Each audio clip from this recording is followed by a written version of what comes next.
got on television to say the tapes exist. I don't really know or trust that, because they was trying to say he had a tape with one of the bodyguards. Reported this conduct to either the authorities, that is the police, or to hospitals. Payne fell from the 3rd floor of his hotel room that a hotel employee is suspected of giving Payne the day he died. Everybody get scared to talk because they probably got something to hide. I ain't got nothing to hide. I don't have nothing to hide. I was in there Harlem shaking, doing all of that stuff, but it wasn't, come on, whatever. Diddy's personal trainer claims he was drugged, left defenseless, and treated like a party favor. And allegedly, it was Puff Daddy himself behind it all. Surprised?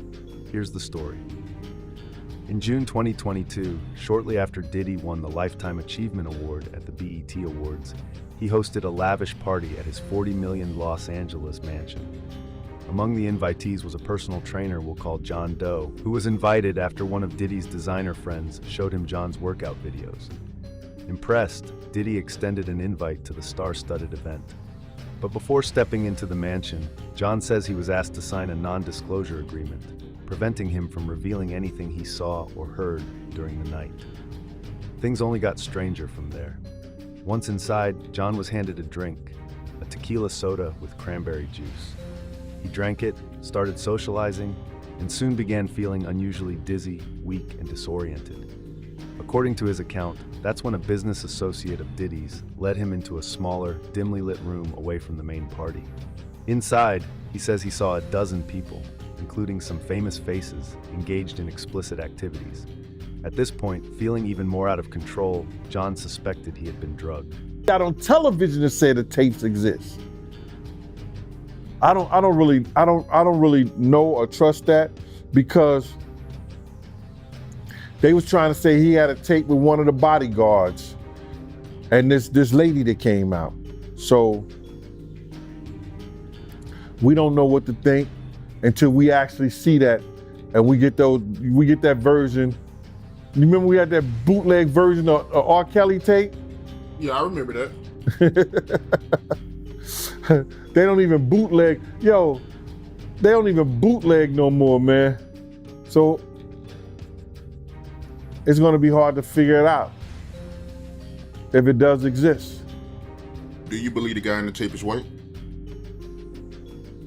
If he's bigger than Diddy, and he's not none of the names that I said, probably so. According to John Doe's account, at the height of feeling disoriented, he found himself in a terrifying situation. He claims that Diddy approached him, took off his pants, and allegedly performed a non-consensual act of those. It didn't stop there. Court documents state that Diddy supposedly ordered John to perform on another individual, only identified as Celebrity A. What makes it even more unsettling? Celebrity A is said to have spit in John's mouth during this time. But that wasn't the end of it. John claims he was then directed by Diddy to engage with yet another person at the party, also allegedly under Diddy's influence. At this point, John describes feeling completely unable to resist, almost as though he'd lost control of his body. The lawsuit alleges that his physical impairment left him defenseless. His state wasn't just a result of the shock or atmosphere. John believes he was given gamma-hydroxybutyrate, a depressant known for its role in rendering people vulnerable, typically in party or social settings.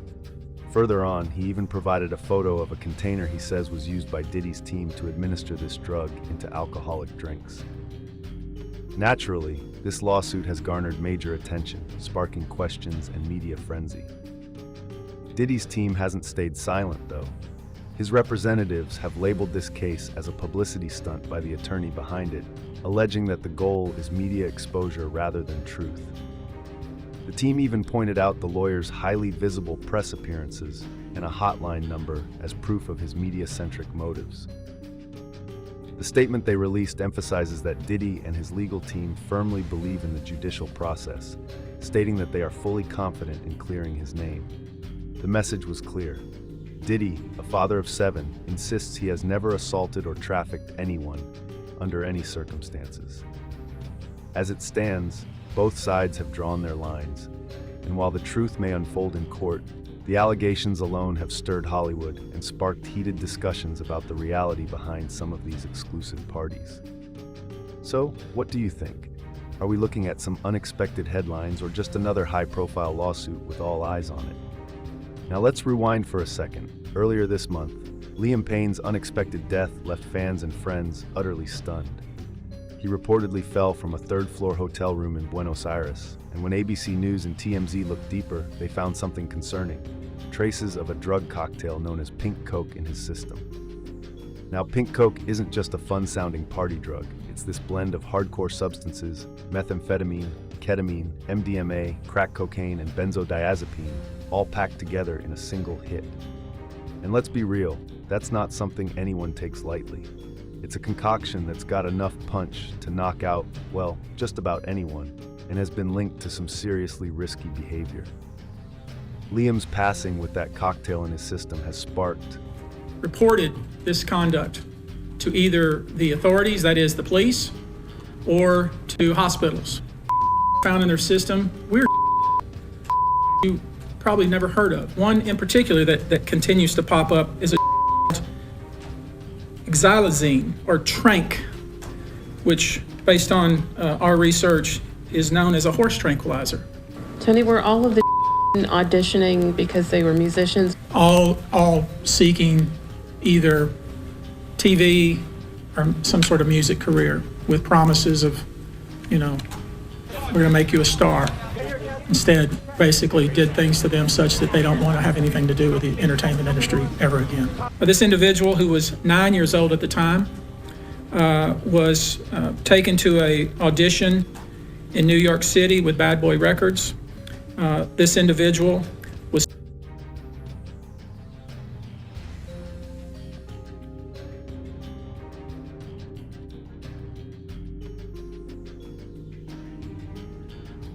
loads of questions, and fans are left wondering how such a substance even entered the picture.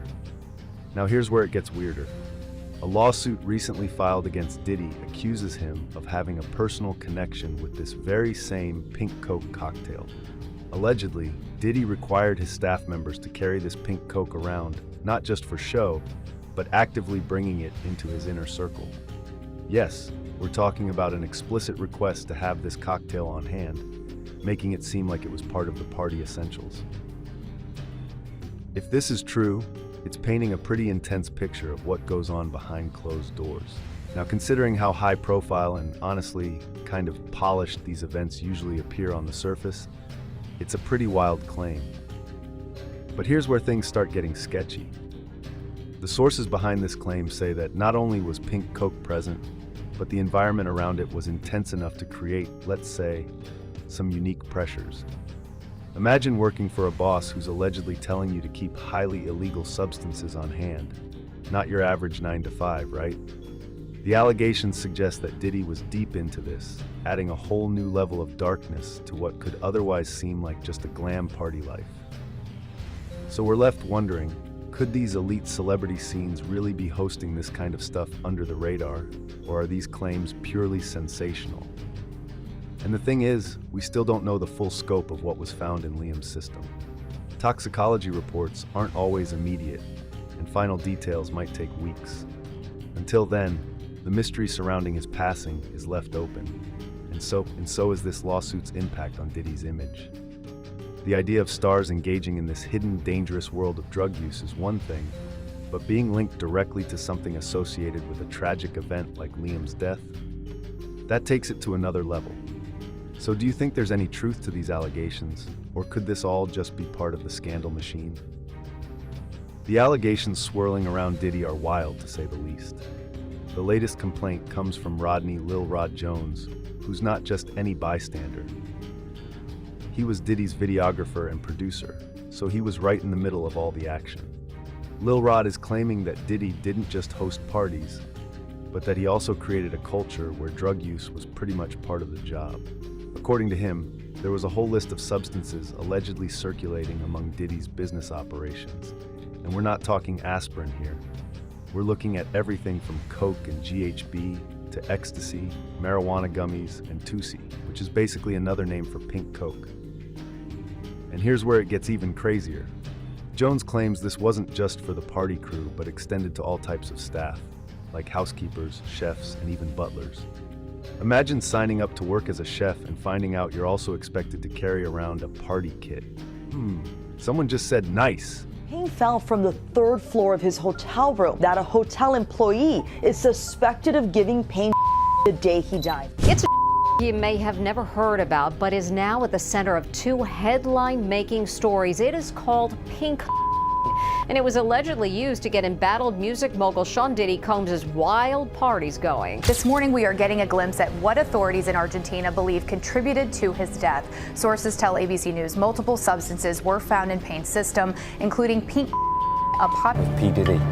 I went over to say hello to P. Diddy, and Jay-Z was there. P. Diddy. So I went out to shake his hand, and I shook his hand, and I was, oh, nice to meet you, and he's going, and his bodyguard just like shook me like this, and I went flying across the room, and I was like... But wait, it doesn't stop there. Jones' complaint is just one of a whole wave of legal troubles that's been hitting Diddy lately. Earlier, his ex, Cassie Ventura, filed her own lawsuit accusing him of abuse, which added a ton of fuel to the fire. Diddy's legal team has been aggressively denying these claims, with his lawyer calling Jones nothing more than a con man who's out to grab easy money. They're sticking to the story that this is all a scheme for cash, and have said they've got proof that'll discredit Jones entirely. But here's the thing. The complaint Jones filed came right after federal raids on Diddy's properties in LA and Miami, which is pretty eyebrow-raising timing. Prosecutors claim that these raids uncovered evidence of Diddy's infamous freak-offs, basically days-long parties allegedly fueled by drugs and coercion. The story is that these weren't your average parties, but involved people who, let's just say, might not have been entirely on board with what was happening. To make things even more intense, Diddy's facing federal charges around racketeering, trafficking, and transportation to engage in illicit activities. He's actually in jail, awaiting trial on these charges. Meanwhile, his kids have come out in support of him, releasing a statement that stands by their dad despite all these mounting allegations. Whether that's a show of family loyalty or something else is anyone's guess, but it's definitely adding layers to this whole situation. Currently 54 years old, the music mogul and father of 7 has found himself in a really serious situation, facing multiple federal charges that have landed him in Brooklyn's Metropolitan Detention Center. He's pleaded not guilty to all the accusations, but this isn't just about a minor brush with the law. He's being held without bail as he waits for his trial, which is set to kick off on May 5th, 2025. That's a long wait, especially considering what's at stake. For a guy who spent his life in the spotlight, this is a huge and very public ordeal. But Diddy's family isn't staying silent. His eldest son, Quincy, who's 33, recently took to Instagram to share a heartfelt message that really shows the toll this situation is taking on them all. In this post, shared on October 22nd, Quincy lays it all out there. He talks about how devastating this past month has been for their family, how they've felt the weight of public judgment, and how the swirling accusations and conspiracy theories on social media have only made things worse. But despite all of that, Quincy and his siblings are standing firm, united in their support for their dad. In his own words, Quincy says, "We hold on to the truth, knowing it will prevail, and nothing will break the strength of our family." He's not just brushing off the gravity of the charges. It sounds like he's well aware of the seriousness, but he's also putting his faith in the belief that the truth will eventually clear his dad's name. And this wasn't just a solo post either. Quincy actually listed all of his siblings as collaborators on this post, which was paired with a photo of the whole family sitting on a big inflatable bounce house. Since the news of Diddy's arrest hit headlines, it's like a ripple effect has pulled several celebrities into the public conversation, especially those who've been close to him at some point. One of these figures is Nick Cannon, the ever-vocal TV host and performer, who recently shared his own take on the arrest and the swirling rumors. Cannon, who's talked before about attending Diddy's parties from a young age, claims he never saw anything out of the ordinary at these gatherings. In a recent appearance on the No Jumper podcast, Cannon spoke pretty candidly about his own experiences. He mentioned that at Diddy's infamous parties, sometimes called freak-offs, by others, he was usually the DJ or would leave around midnight, missing whatever might be going on later in the night. Cannon said, "I'm usually the DJ, so when it's time for me to wrap it up, it's around 12:30, maybe 3 a.m. at the latest." It was almost like he kept himself out of any scenes that could have turned wild. And this wasn't just out of nowhere. Cannon stressed that he wasn't even usually in the house. He stayed outside for the most part, DJing in the backyard. This claim that Cannon didn't witness any of the alleged wild freak-offs wasn't just a passing remark. Cannon was almost making a statement, subtly implying that, despite his proximity to Diddy for years, he hadn't seen the things others now claim happened behind closed doors. When it came to the accusations of child involvement, Cannon seemed genuinely disbelieving, noting that the Diddy he knew was someone trying to turn his life around, a man who wanted to become a responsible father and move past any chaotic lifestyle he may have been known for back in the day. For Cannon, this seemed to be about giving credit to a version of Diddy he believes was trying to improve himself. Cannon's take went even deeper when he shared thoughts on the complicated mix of fame, money, and legacy. He pointed out how being an icon like Diddy, a legendary act, in Cannon's words, comes with its own complications, especially for someone who brands himself as a bad boy. Cannon seemed to hint that a certain reputation follows you, and when things get tough, there's no shortage of people who might enjoy seeing a figure like Diddy knock down a peg. Basically, Cannon seems to be highlighting the double-edged sword of being a larger-than-life personality. For all the advantages fame and money bring, there's a sense that being a bad boy, or even just being a major figure in hip-hop, opens you up to added scrutiny. To Cannon, this thing is almost magnetic. People both respect the legendary status, but also relish any controversy that drags such figures into the mud. In this public statement, Cannon's balancing act was pretty interesting. You see, he made sure to stay neutral, showing loyalty to someone he respects. But he didn't dismiss the allegations outright, nor did he offer excuses. Instead, he seemed to provide a perspective on what it's like to be close to someone like Diddy, who's a complicated figure, someone Cannon sees as a father trying to evolve while still facing scrutiny from every angle. It's also worth noting that Cannon's stance isn't about proving or disproving anything. It's more about saying he didn't personally witness anything incriminating. For Cannon, this boils down to his own experience with Diddy and his impression of the man he's known.